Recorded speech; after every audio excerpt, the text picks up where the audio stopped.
l'única limitació que trobo. Mobilitat elèctrica i energia renovable, perquè tampoc té sentit que tinga la mobilitat elèctrica i nosaltres, per exemple, també som energia, però no té sentit, o si vols en la d'altra cooperativa, me dona igual, però que siga 100% renovable. Nosaltres volem ficar plaques en casa. Si no, al final dius, bueno, si estàs en un vehicle elèctric i estàs carregant la llum de la central nuclear de Cofreix, no eixim del problema, no eixim del problema. Però bueno, poc a poc també.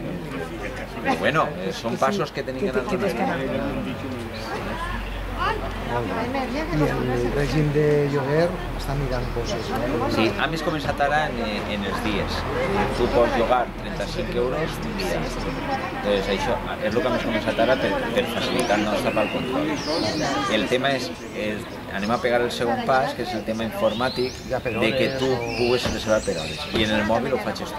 Reserves el vehicle, igual que el cartó.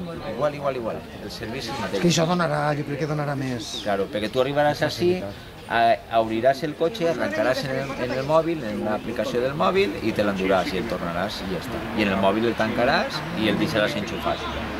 Sempre té que anar i tornar al punt de recàrrega. Al mateix temps. Imagina que en Massanassa tenim un punt de recàrrega, prop de l'Ajuntament, doncs la gent de Massanassa anirà i tornarà.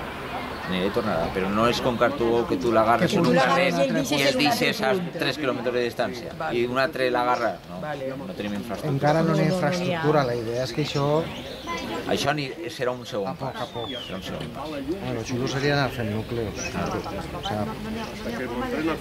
Grups Però locals.